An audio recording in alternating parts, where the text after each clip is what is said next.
Yo, welcome back to my channel. Listen, as always, I'm so glad that you're here. I'm so glad that you're back. As you can tell by the title, we're about to be talking about things that us single people, we just tired of hearing. Especially Christian singles, you know what I'm saying? Let's get into it. So I originally wanted to do this video. I saw a creator, I can't think of her name. She made a video just explaining some things, my sentiment on just how a lot of people handle single people, especially, being single in the church, white church, black church, just the church as a whole. And I just feel like right now there is like a singleness epidemic, y'all. Like, there is a singleness epidemic. If you tap into social media, specifically like TikTok and YouTube, you will see countless people just talk about just how they feel about being single, how they feel about just, their desire to, meet the person or meet a person that they would rather spend their life with, right?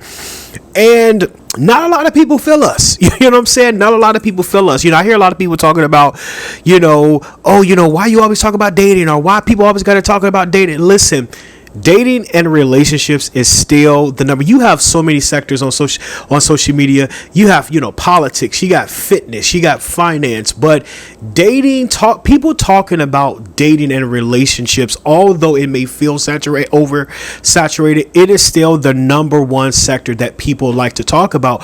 Why? Because everybody may not want to be rich. Everybody may not care about politics, everybody may not, care about getting into the gym, even though you should.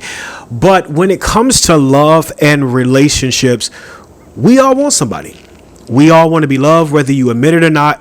All of us want to experience the love of somebody walking into our lives, or us walking into somebody's lives, meeting them, and it changes us forever just by their love, their acceptance, and just so on and so on. One of the things that I strongly dislike is that a lot of times when you are a single person expressing your desire for companionship, your desire for marriage, your desire for love, one of the things that I hate is that it is often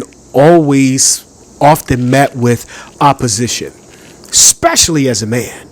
Now, as I said before, y'all got to remember, I was coming on here telling y'all that I was a hopeless romantic and that I wanted love. And, back when it just wasn't popular. You know what I'm saying? Everybody was on here talking red pill and, F women. We don't want women. We don't want relationships. Now you got, all kind of dudes on social media talking about, come with me as I'll go get my girlfriend flowers, or 5 ways to make your girlfriend happy. Now you got everybody, you got all kind of dudes online saying how they they love and they worship adore women, right? But I've been doing this, what I'm saying? But as a man, you can't come on camera and talk about how you really want love. It's just not going to be received well. But the reality of it is that it's not just women, it's everybody. It's everybody. A lot of people are feeling like, when it comes to singleness, I ain't feeling it. A lot of us have the questions such as, am I ever going to meet the person that God has for me? Am I ever going to meet somebody new in my life? Am I ever going to have that happily ever after, and raise kids and go on with my life? A lot of people have their questions. And one of the things that I strongly dislike, as I said it before, a lot of times when we express that, male or woman, a lot of times it's met with opposition. And I find that specifically especially when it comes to Christian people, but I feel like within the church, a lot of churches do not know how to handle or relate to Christian people, because we go to either extreme. The only thing that we tell you about being single is don't have sex. You know what I'm saying? Keep yourself before marriage. And then we jump to the other extreme when you're married and just say, well, just be faithful, be faithful in your marriage. We teach you how to be faithful. We teach you how to be married. We have all these marriage conferences, but it's the middle that's getting a lot of us. It's the middle. Like, how do we date? What happens when I'm losing faith in God to believe that he can bring me somebody that I can just be compatible and safe with? You know what I'm saying? What happens when you need a job and God God bless you with a job? What happened to you praying and working for a house and God blesses you with a house? What happens when, you know what I'm saying, you need a breakthrough financially, God comes to you for that? But when it comes to love and relationships, it feels like he's just ignoring you. He feels like he's not moving. What do you do in that matter? And I feel like when it comes to single people, usually what happens with single people, one or two things happen. Either we're talked at and sold to. A lot of people like to talk at us. You know, a lot of people like to tell us, well, this is not why you're single. And this is, you know, it's because you're wrong. Everything that you're doing is just horrible and this and the other.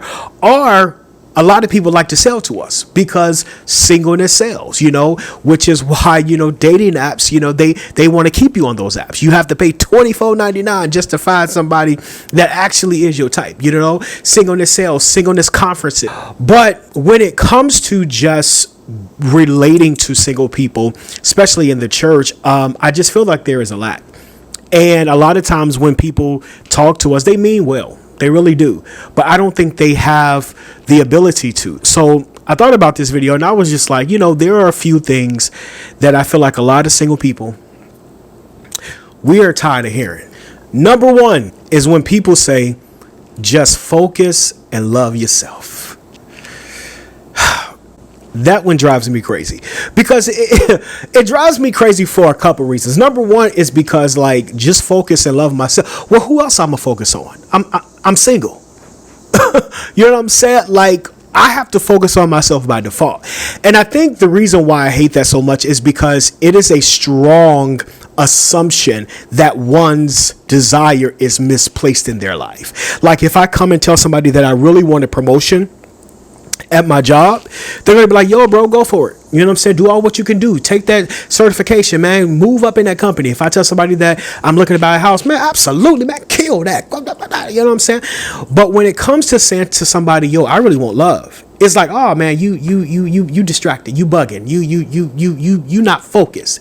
And that's not true at all. A lot of us, although we desire companionship, it's not like we have stopped our lives. A lot of us are still going to work because we are focused on ourselves. We focus on ourselves by default. I get up and go to work every day because if don't nobody else get up and go to work, who gonna pay these bills? You know what I'm saying? I have nobody else to fall upon. You know what I'm saying? A lot of us we are doing the work. You know what I'm saying? And here's one thing I will say about the whole focus on yourself and love yourself. I feel like external love will never replace the need for connection and companionship. I was not raised by my mom. So I was raised by my aunt. And there are a lot of, there are certain experiences, experiences that often remind me of the fact that I was not raised by my maternal mother, and were we close? Absolutely. Me and my mom had a really close relationship. She loved me like crazy, but she didn't raise me, and she went on to pass when I was 17 or 18.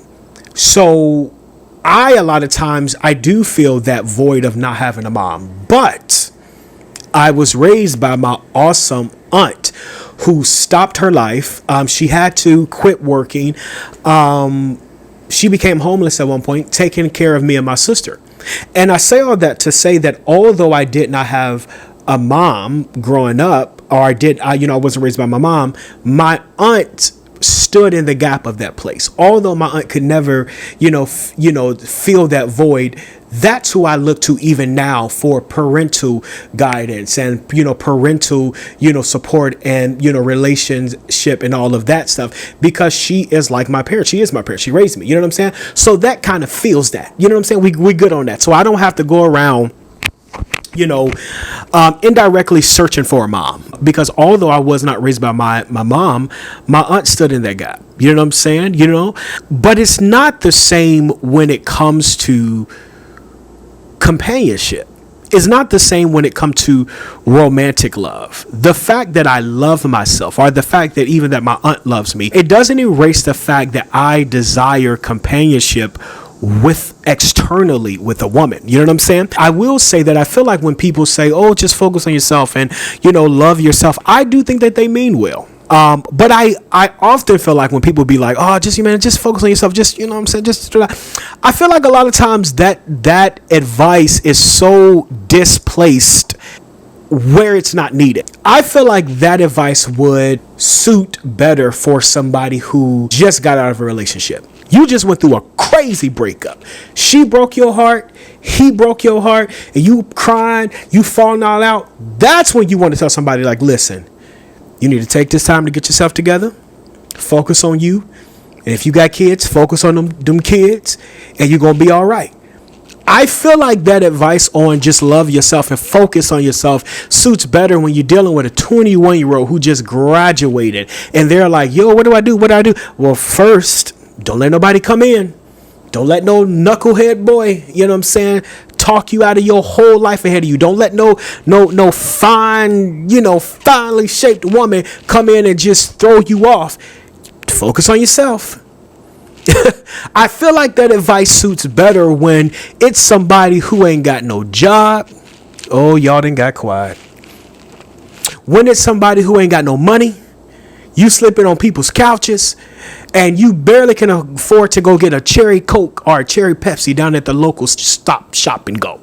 That's when that advice to be like, yo, bro, you got to get back on your feet, man. Leave them women alone, bro. You need to focus on you. Get yourself together, and then you bounce back. That's what that advice is for. But there are a lot of us that have been doing the work. We've gone to therapy. You know what I'm saying?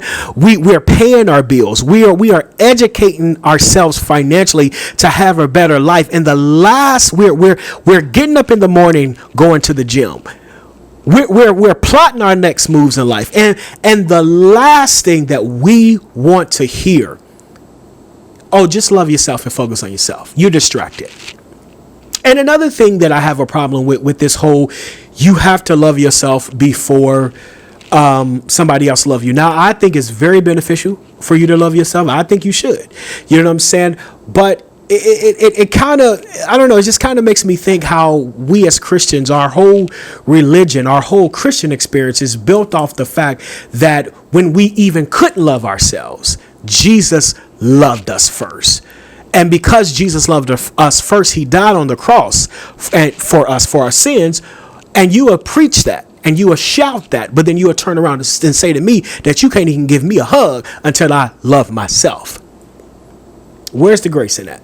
I just feel like instead of telling single people to focus on themselves, instead of assuming that we're distracted and that we're not focused on ourselves, just ask them and say, okay, you want somebody in your life, you're looking for love. What have you been doing in the interim? And instead of assuming that they're just sitting around like, okay, I just want somebody. No, instead of assuming that, ask them, what have you been doing in the interim? And that would give them a chance to tell you what they've been doing. And maybe you would be able to relate better. But the whole just focus on yourself, just love yourself, it is so dismissive, y'all. Y'all got to stop. The number two thing that us single people are tired of hearing is you're idolizing marriage. Now, this one, a lot of times takes the cake for me. And I'm going to keep it brief and I'm going to keep it short. I'm going to be honest. Even as a Christian myself, who's fully devoted to God, who's fully devoted to Christ, who do have a desire to find the woman that God has for me or just a suitable mate, I am not fully sold on this whole ideology of idolizing marriage. Now, I do believe that you can idolize anything. I believe you can idolize your job. I believe you can idolize a position, your car. I believe you can idolize anything. But in my humble opinion, I think that a lot of what we call idolizing marriage for a lot of people is just a natural desire. And before we can make that judgment of, oh, you just idolizing marriage, I think we first have to ask ourselves, what is idolization? What does idolizing mean? To have an idol or to idolize something is when you place the value of something above God and above his word. And a lot of that is a heart issue. You cannot just hear somebody say, hey, I want marriage, and be like, yeah, you idolizing it. You always talking about you idolizing it. Yeah, you idolize. But I think in order to determine if one is idolizing it, I feel like that's a heart issue. And in order to determine if in somebody's heart, if they are idolizing, I believe that person would have to do a self-examination. Like the Bible said, examine your heart. You would have to ask yourself certain questions. And I have done this, y'all. I have stopped and asked myself, like, well, before I judge this ideology, before I get so like, you know what I'm saying? I have asked myself, Mark, are you idolizing marriage? And what does that even mean? Are you placing wanting somebody above God? And time and time again, I have come across the answer of no, because in order to idolize something, you have to place that above God. And what does that look like practically? If you are a person that is constantly praying for God to purify your heart, every person that you come in contact with, you're taking them back to God. If you have cut people off because, they are not honoring their body or God or your body before marriage, if you have done away with situationships because you are under the leading of the Holy Spirit to disengage, if you wake up every day and you're praying to God and you are reading his word and you are putting him in the forefront of your desire of who you interact with, I'm sorry, that is not idolization. Because what idolization looks like is, God, I love you, but I love this more, and I'm going to get this by any means necessary. What I would call idolization of marriage is that when you entertain somebody that you just know God don't want you with, and you don't care. My definition of idolization would be when you entertain somebody and you entertain somebody's body so much to the point that you like, I got to get this companionship, this marriage by any means possible. And I ain't trying to hear all that talk about God's word and God's marriage. I ain't trying to hear that, because I want what I want, and that's here. That's above here. To me, that's idolization.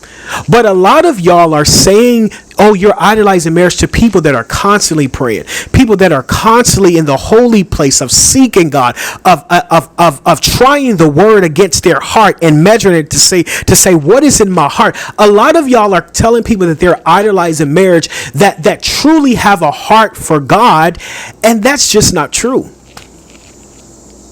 They might think about it a lot. They might talk about it a lot, but it's because they have a burning desire. If you place a girl that was my type right in front of me, and she said to me, Mark, I don't believe in Jesus, and I want you, and she was fine, and she said, come on, Mark, let's go live our life together, and I liked her and she liked me, and if you had me to make a choice, I'm choosing Jesus every time, bro. I'm choosing Jesus every time. If you are going through your dating experience choosing Christ every time because he's at the forefront of your heart, you're not idolizing marriage. You are a human who have a real desire. You have a burning desire. Now you might need to ask God to settle your emotions. You might need to ask God to say, Lord, just help me to focus on you. But I don't think that's idolization. And I feel like it is so unfair to tell somebody who has been single for 15 and 5 and 9 years that they're idolizing marriage when you have not been single a day in your life. You have been married for most of your life. You have a pair of thighs in your bed. Yeah, so I don't know. But the whole idolization of marriage, I hear it every time I hear it. Is just, I saw a video today of a girl. She was like, here are 5, ways I was idolizing marriage. And there was so many people in the comments that was just like, I think this is just normal. And I was agreeing. Like, I thought about Jake today. Ooh, I was idolizing, and it's just like, no, it's okay. But what we should be telling single people, instead of making a harsh automatic judgment that somebody's idolizing marriage, instead what you should do is to continue to encourage them to keep God at the forefront of their heart. Yeah, keep God at the forefront of your heart and to guard your heart. So that's my thoughts on that. I know y'all gonna be, I know this probably gonna be one y'all be like, oh, I disagree, but we should just, instead of making a judgment that somebody's idolizing marriage, just encourage them to keep Jesus and to keep Christ and to keep God and the word at the center of their heart and to guard their heart. All right, number 3, the number 3 things that us single people are tired of hearing is the phrase, you are what you attract. I hate that phrase so much. And the reason why I hate it so much is because a lot of times people use this phrase when there is a single person that have had unsuccessful interaction after interaction, right? And they say, well, he cheated on you. She played you, bro. He was broken. She was broken. You are what you attract. And the reason why I disagree with that so much is because there's a certain blame in that. When you are single, you are going to entertain people. You know, people ask me all the time, like, I have been single for 12 years. And when I tell people, they be like, oh my God, like, I have been single for 12 years. But the amount of people that I have interacted with and entertained was crazy. It was crazy.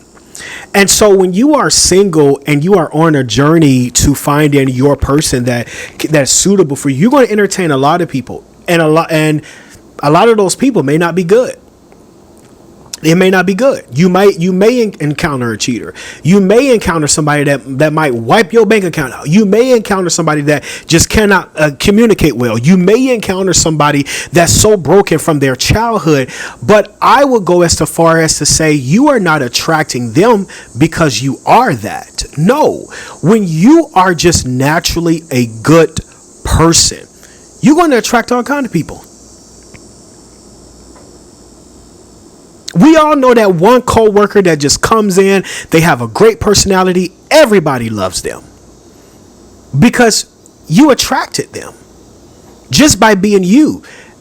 And so the same way that works with people who are good like you, it works for the opposite. When you are a good person, a great person, when you have a healing spirit, you're going to attract people that are broken. When you are a good people and people can just feel your energy, a lot of people want to be like, so let me cling to that. A lot of people are going to want to use that. A lot of people are going to want to use you. When you are just a good person, people are going to recognize that, good and bad. It always reminds me of Oprah Winfrey. Oprah Winfrey said, when she first started to get famous, she said her salary was printed in the newspaper. And so she said she would have people on her doorstep saying, hey, my rent is due. I need money. She said she would have people that would literally stop her and just cousins would come out of nowhere and say, hey, I never forget. She said she had a lady knock on her door. She didn't know her from Adam and say, hey, I just left my husband. He was beating on me. I need money to get away from him. Do you think that those people were attracted to Oprah Winfrey because she was broke? No. Those people in need were attracted to her because she had what they needed. So I wouldn't necessarily say you are what you attract, but I will say you experience what you allow.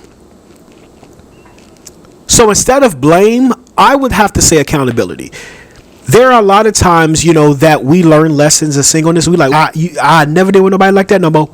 We all come across men and women that's like, listen, that'd be the last time I help somebody like that. That'd be the last time I try. You know what I'm saying? We all have had experience like, that'd be the last time I do it. Because it's not our fault. It's up to us single people to recognize red flags for the next go around. But instead of just blaming them like, it's your fault that broken person came into your life. It's your fault. No, it's not.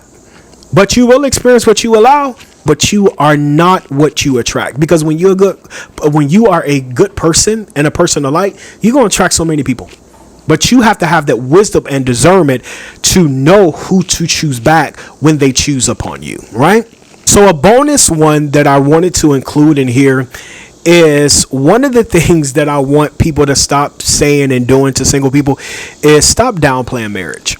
To my married people, stop downplaying marriage. Stop making it seem like marriage is just, oh, you don't want this. No, we actually do.